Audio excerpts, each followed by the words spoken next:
Pat Sajak just said goodbye to Wheel of Fortune after 41 years as host of America's game show. For many Gen Xers, we have little to no memory of a world without Wheel. And that's because this show's history goes back farther than 41 years. Truth is, there hasn't been a day since January 1975 that an episode of Wheel of Fortune hasn't been on at least one person's TV somewhere in America. The story of Wheel of Fortune goes back much farther than Pat Sajak and Vanna White. There's actually an entire decade of Wheel history that the show ignores, and that's what I'm going to talk about in this video. And we're also going to see some clips from 1980s Wheel during Pat and Vanna's early years, the days when over 45 million people were watching the show every night, often with their grandparents. Prepare yourself for clips with the floating heads of contestants buying prizes with their winnings, like ceramic dogs, brass beds, and service merchandise gift certificates, plus the classic manual letterboard, $150 wheel wedges, and a couple of people named Chuck and Susan. So let's get into it.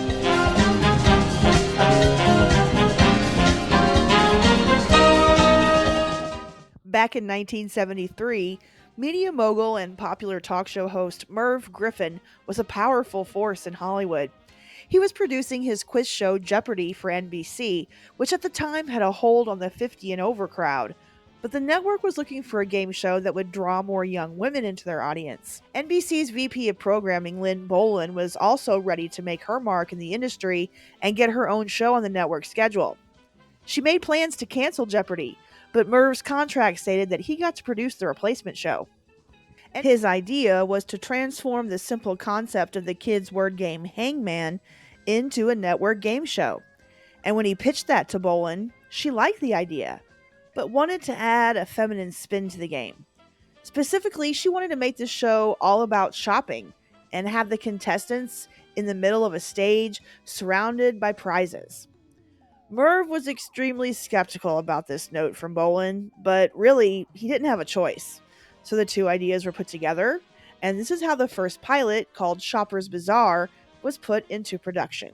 To host this first pilot, Merv wanted a fresh new face that would attract the ladies, so he went straight to a 32-year-old country singer named Chuck Woolery, who needed some convincing. Eventually, Woolery agreed to take the hosting job. And in September of 1973, cameras rolled on the pilot for Shopper's Bazaar. You are at the Shopper's Bazaar.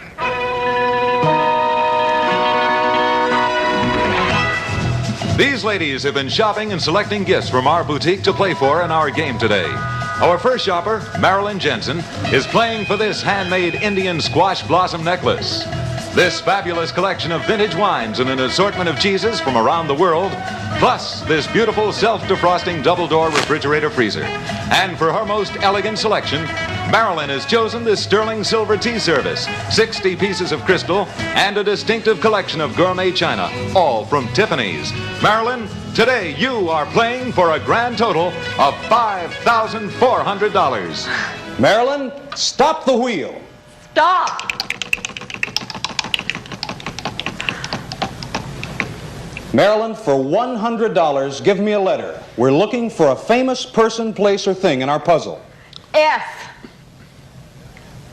And there is an S. There are two S's for $200 added to your account. That's how our game is played. And now, here is the host of the Shopper's Bazaar, Chuck Woolery. Thank you. Thank you and welcome. Well, as you've seen, the ladies have really selected some unique and expensive gifts to play for today. Remember, you must earn enough money to pay for your gifts and solve a puzzle in order to take them home. Now, our word puzzles will be a famous person, place, or a thing. You may select any letter you wish or buy a vowel. Now, if you select a letter that does not appear in the puzzle, you lose your turn. Now, here's our accounting department, and they'll be keeping track of your debts and wins. So let's continue the puzzle we were playing. The wheel is spinning, and I believe, Marilyn, you have the most to play for, so you go first. All right? Oh, okay, stop the wheel. Okay, Marilyn. You've got $200 on the board for that squash blossom special necklace. And there's $450 for the right letter. Oh, I guess an R. We have an R. Yes, there are two R's. Terrific. Okay. You've got plenty of money to buy a vowel. Yes, and you got $650, so it's still your turn. Buy a vowel or stop the wheel? I'll buy a vowel. Okay, for $250. Now remember, If the vowel is not in the puzzle, you pass your turn on to Dawn, okay? Okay, I'll guess I. An I. Do we have an I? There are two I's, so you can take a couple of seconds, look at that, see if it helps you. Oh, I don't know it. Now, you can buy another vowel or stop the wheel. No, spin the wheel. Okay, we're going to stop the wheel. Stop the wheel. All right, here we go. That's what I like. Your composure. Okay, no money, but you can keep your turn. Give me a letter, please. Give me a letter. M. An M. Do we have an M? No, there is no M. Okay, we're on to you. Dawn, it's your turn. Okay, let's stop the wheel. Okay, Dawn. And let's see. You haven't got any money on the board yet. No, I really need So some you money. need some money. Oh! $450 for the right letter. Okay, I'll take H. An H. Yes, there is an H. Okay. Now you can buy a vowel or stop the wheel. You can buy a vowel or stop the wheel. No, I'm going to stop the wheel to build some more money. Okay, you're going to stop the wheel and build more money. Stop the wheel. All right, and there it I is. walked into the booth and I looked at everything on camera and I said, this is old-fashioned. And then I saw the play of the game, and that was not good. There was no real excitement between the contestants and the gameplay. And that's what you're looking for, because you want to suck the audience into the game with you. Well, there's too much garbage all around the show with stuff, gifts, and everything about it was wrong. It just didn't seem to connect. Test audiences agreed. They didn't understand the play of the game. They didn't know why people had to buy a valve. They couldn't see the board. So I took it back into the Griffin laboratory and went back to work on it. After shooting the failed pilot, nearly everything associated with that first attempt in 1973 was altered in some way or simply removed. An entirely new Vegas-inspired set design and production team was brought in by Griffin. The show was renamed Wheel of Fortune, complete with a new logo, and Charlie O'Donnell replaced announcer Mike Lawrence. They also decided to get rid of Woolery and brought in 77 Sunset Strip star Ed Burns as host. The new wheel was redesigned to be horizontal and spun by the contestants, and a much larger puzzle board that was designed to be motorized was also brought in. However, by August 1974, when it was time to tape the two next pilot episodes, the motorized element of the puzzle board was not finished. To fix this issue, they decided to go the manual route and gutted out the Trilons so that they could turn those freely, and they hired Susan Stafford to turn the letters. Spin It piano, a trip to Las Vegas, a Muskin Dune cat, a 24-inch color TV, a 1975 automobile, or a Snark sailboat. These are just some of the many exciting prizes available. Total retail value of all these prizes, $20,130. Yours to buy today on Wheel of Fortune. And now, here's your host, Ed Burns.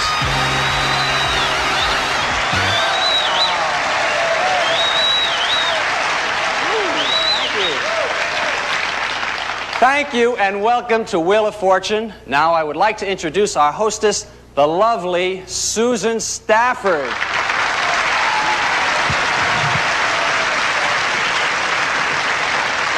Beautiful, thank you. Thank you, Bed. And now I'd like to introduce you to today's contestants, okay? We have Roseanne Horn, a hospital worker from Columbus, Indiana.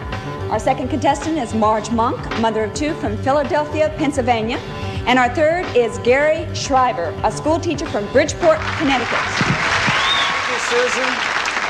All right, players, the object of the game is to earn as much money as you can so you can go shopping for those valuable prizes.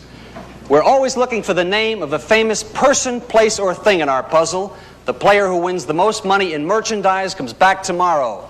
Now let's take a look at our Wheel of Fortune. The top dollar value on the wheel for this first round is $350. But let me point out some hazards. Look out for lose a turn. Oh, and really look out for this one, bankrupt. If you hit it, you lose all your cash, but not your merchandise. Because once you buy a prize, it's yours to keep. The two pilot episodes that were taped on August 28, 1974, didn't work either. For one thing, host Ed Burns is drunk, which he later confessed to in his autobiography. During both tapings, he says odd things like spin the puzzle and solve the wheel, and he makes it extremely clear that he is reading from cue cards most of the time. He's noticeably more sober for the second pilot, but he was still confronted after the taping by a very upset Susan. When it was shown to test audiences, the response was that the Wheel of Fortune set was too busy, the sound effects were too noisy, and Burns just didn't fit. Bolin still insisted to her bosses at NBC that the show be picked up regardless, and she wanted to cancel Jeopardy and give the remainder of that contract to Wheel of Fortune. She said if the new show failed, she would leave the network, but if it succeeded, she would get a raise.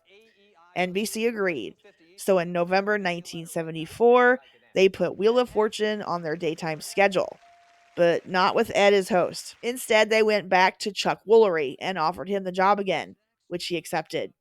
And that's how NBC and Merv Griffin landed on Chuck Woolery and Susan Stafford as the hosts of the original network daytime version of Wheel of Fortune. On January 6th, 1975, Wheel of Fortune aired its very first episode and officially replaced Jeopardy!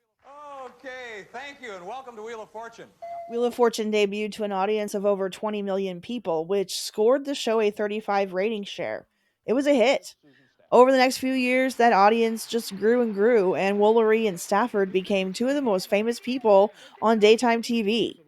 Woolery was the hunky daytime host, and Stafford was the first female game show hostess on a network to speak on camera regularly. She was quite animated while turning letters and would often shout at the contestants when they would call a wrong one. These two were a big deal, and they put Wheel of Fortune on the map. Look at these extravagant prizes. Fabulous merchandise just waiting to be won today on Wheel of Fortune. A beautiful porcelain box. A trip to Argentina. A rattan table and chairs. Total retail value over $45,000. And now, here's your host, Chuck Woolery. Thank you, Jeff Clark. Good morning, everybody, and welcome to Wheel of Fortune. Oh, thanks. Now I'd like to introduce our hostess, Susan Stafford. Susie.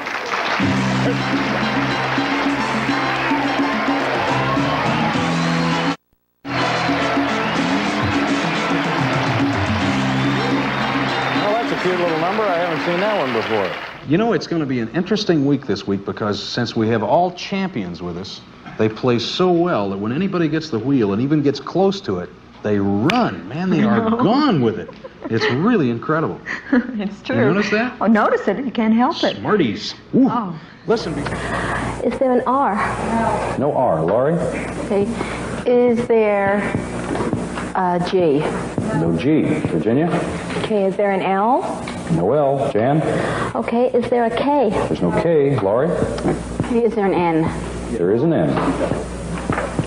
You know what that is for $250? Hypnotist. That's exactly right. That's just incredible. Come on, Thousand. Come on, Here it comes. There it is. Is there a Y? Two of them. Still your turn. I'll sit. Yep. I would too, I believe. Look at this. And she's got it again. Do you? Yes! You did it again. May I have a C? Yes, ma'am. 2 C's. Want to do it again? No, I'm going to solve it. Chitty, chitty, bang, That's bang. right.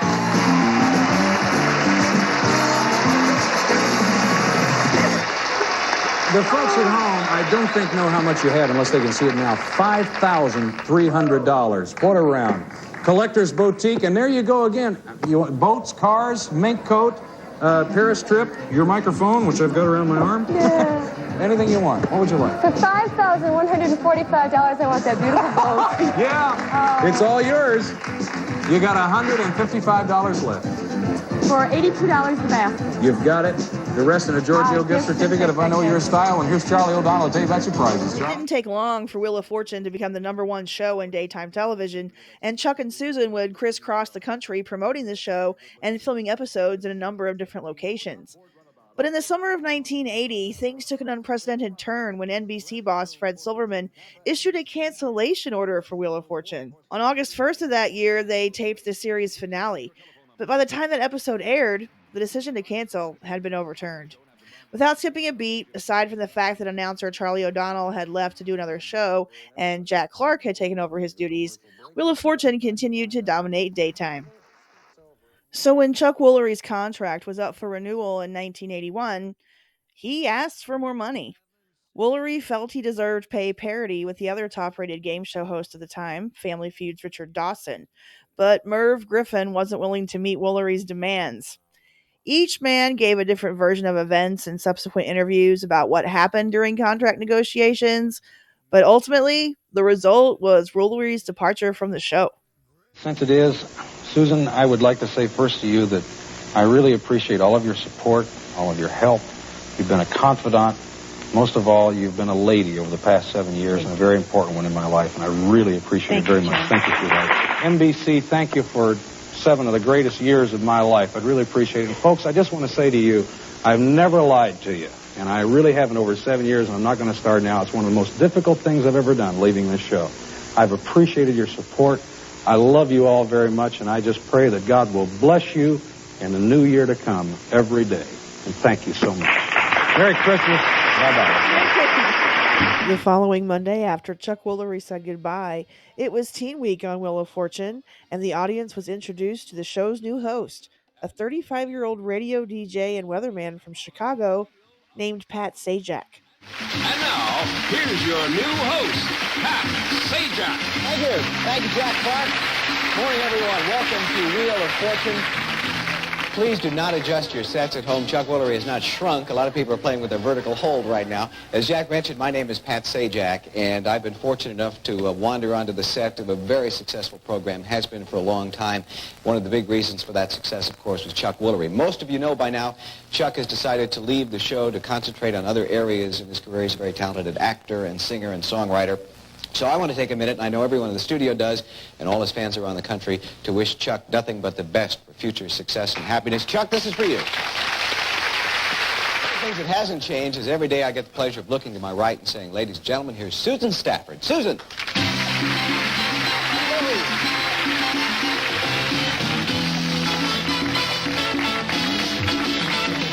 Changes were made to Wheel of Fortune when Pat took over hosting duties. The set was completely overhauled. Jack Clark reworded his introduction. Dollar amounts were increased on the wheel, and a bonus round was permanently added to the game. But Stafford wasn't happy with Woolery leaving. She wasn't a big fan of change, especially when it came to losing her longtime co-star. She didn't necessarily have a problem with Sajak, but he wasn't Chuck Woolery. And by the summer of 1982, just 6 months into Sajak's tenure, Stafford decided that she wanted to do more with her life than just turn letters. So, on October 22nd, 1982, Susan Stafford said goodbye to Wheel of Fortune. This is it for Susan Stafford. We have some things we would like to say to her. Dear Susan, thanks for a wonderful 7 years. We'll miss you. Our love, Merv Griffin and Murray Schwartz. I thank Murray and Merv and you and Pat, Dick Stiles, the whole Dick Carson. My goodness, where would I stop? NBC? You've all been wonderful to me, and I sincerely mean it from my heart. I love As soon as Stafford said her goodbyes, the search for a new hostess was on. Over the last few weeks of 1982, after interviewing hundreds of different women, 3 would audition on air for the job in front of viewers. The first was 1975 Miss USA winner Summer Bartholomew. She didn't get the job, but she would later become the hostess of the game show Sale of the Century. The second finalist was a former Playboy playmate who had a law degree, a woman named Vicki McCarty. Please make her feel welcome. Here's Vicki McCarty. Vicki. It was just so funny. They were so clearly trying to figure out after Susan Stafford what the look was going to be. Sajak cast his vote for the centerfold. He liked Vicki. He and Vicki had a certain personal chemistry. The admiration was mutual. He was never one of those kind of goofy game show guys who says, I am the king of this show. She didn't get the job either, but she would go on to write the Girlfriend's Guide book series, which would be turned into a TV series called The Girlfriend's Guide to Divorce. The third finalist for the coveted letter-turning job after Stafford's departure was a young model from South Carolina who had big Hollywood dreams. She didn't have an agent or a manager, but she was able to snag an audition with a phone call where she begged for a shot. Her name was Vanna White. Ladies and gentlemen, would you please make welcome Miss Vanna White.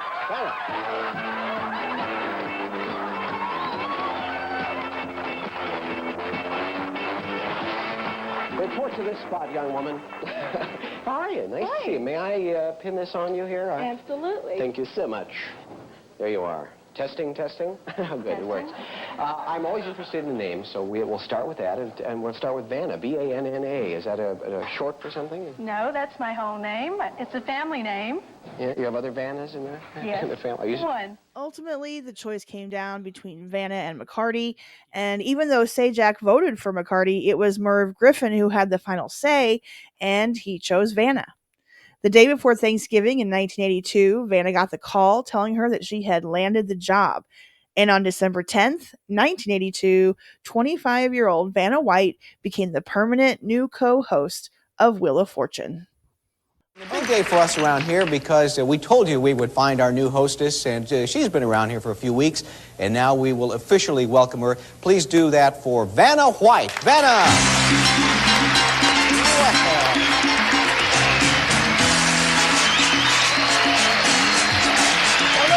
Welcome. Do we know how to pick a hostess, I ask you, ladies and gentlemen. Congratulations and welcome. Thank you. You are I not- am very excited and happy to be part of Wheel of Fortune. That's right, and this is a family you will soon grow to know and love, except for a couple of the uncles who we won't talk about. Anyway, it's good to have you here, and you're going to be over at the letterboard, and we'll be talking at the end of the show, and as the days and weeks and years, NBC willing, goes on, okay? All right. All right, Vanna Thank White, you. ladies and Thank gentlemen. you. As soon as the duo of Pat Sajak and Vanna White was in place at NBC's Wheel of Fortune, a deal was made by Merv Griffin for a second syndicated version to be sold to stations around the country for a spot in what was known as prime access, which are the hours usually between 6 p.m. and 8 p.m., depending on your time zone. So you had the daytime version of Wheel of Fortune airing in the mornings on NBC, and then local stations who signed on for syndication aired an evening version that was usually placed around the nightly news before network primetime programming. At first, just 40% of TV markets signed on to carry the syndicated version of Wheel, but it didn't take long for the rest of the country to take notice, and Wheel of Fortune went from a simple network daytime game show to a syndication juggernaut that made competing station managers cry. In just 3 short years, Wheel of Fortune became the biggest hit in the history of syndicated television. Over 45 million people were watching every night, and Pat Sajak and Vanna White became household names.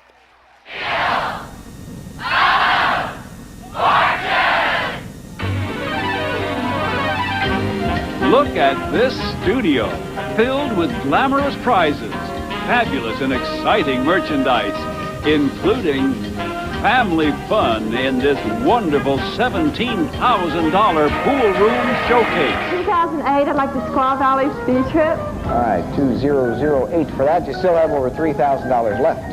For $700, wait, can I change? Sure can. For $695, I'd like the skis. Okay, we'll edit that out. No one will ever know you did that. Now you have $23.97. For $956, I'd like the Las Vegas weekend. Okay, and now what do we got? Down to $280.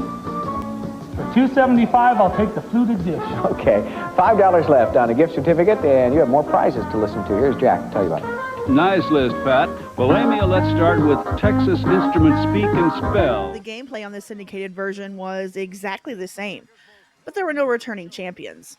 The nighttime shows did have larger budgets and a beautiful hostess wearing glamorous 80s high fashion. Vanna became an it girl. She was on the cover of magazines. She even starred in a made-for-TV movie. Throughout the 1980s, the network version and the syndicated version of Wheel of Fortune aired morning and night in every major TV market in the country. But the reason the modern-day history of Wheel only goes back to 1983, and they say the show just ended its 41st season, is because they are only counting the seasons and years in syndication. In January 1989, Pat Sajak left the NBC Daytime Network version, the show that Griffin originally created way back in 1973, to host his short-lived talk show. As a replacement, they hired former San Diego Charger place kicker Rolf Benerschke. The word is out. Vanna's being seen with a new guy. Hi, I'm Rolf Benerschke, inviting you to join Vanna and me for the biggest kick of my life, Wheel of Fortune. Starting Tuesday. But he only lasted 6 months. Daytime Wheel then moved from NBC to CBS for a brief period, where it was hosted by Bob Goen.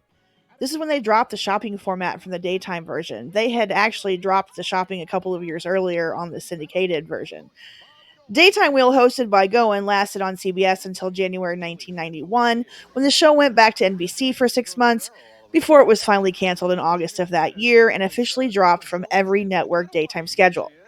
From then on, the only Wheel we have known is the nighttime syndicated version starring Pat and Vanna. Over the years, we've seen constant changes to the sets, the prizes, the graphics, and the gameplay on Wheel of Fortune. They did retire the manual puzzle board back in 1997, and they brought in the touchscreens. The jackpots have gotten bigger and bigger. They even added $1 million prize that's been won a handful of times. There have been so many changes to Wheel of Fortune during the Pat and Vanna era that it's impossible to name them all. But the one constant during that time has been the hosts, who have graced our screens together for more than 4 decades. After 41 syndicated seasons, Pat Sajak retired from Wheel of Fortune in June 2024. It's a literal end of an era, and he will likely always hold the record for the longest hosting run in television history.